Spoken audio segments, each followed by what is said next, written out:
தூதுவளை துவையல், தொகையல்னையும் சொல்லலாம், துவையல் அப்படின்னையும் சொல்லலாம்.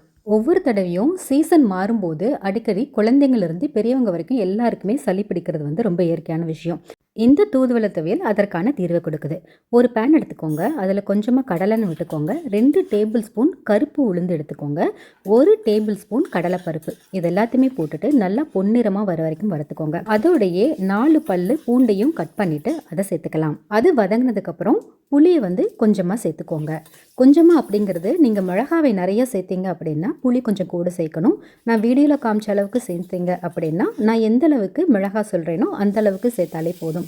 அதோட நம்ம நல்லா கழுவி வச்சுருந்த தூதுவளை இலையையும் சேர்த்துக்கோங்க.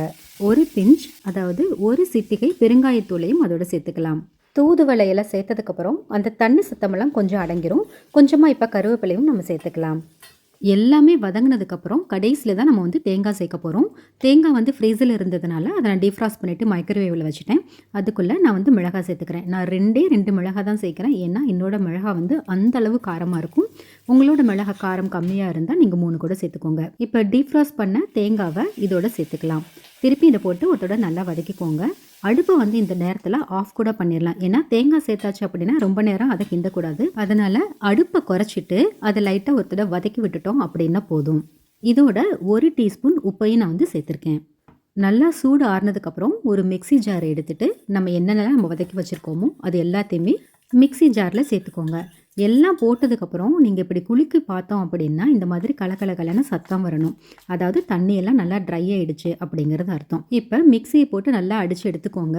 லைட்டாக தண்ணி தெளிச்சுக்கோங்க, ரொம்ப தண்ணி விடக்கூடாது.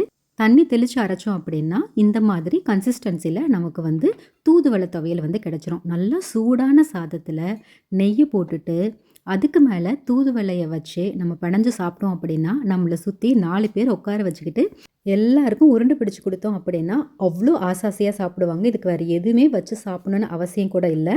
ரொம்ப ஈஸியாக ரொம்ப ஹெல்த்தியான ஒரு ரெசிபி அப்படின்னா கண்டிப்பாக வாரத்தில் ஒரு நாளாவது செஞ்சு சாப்பிடுங்க.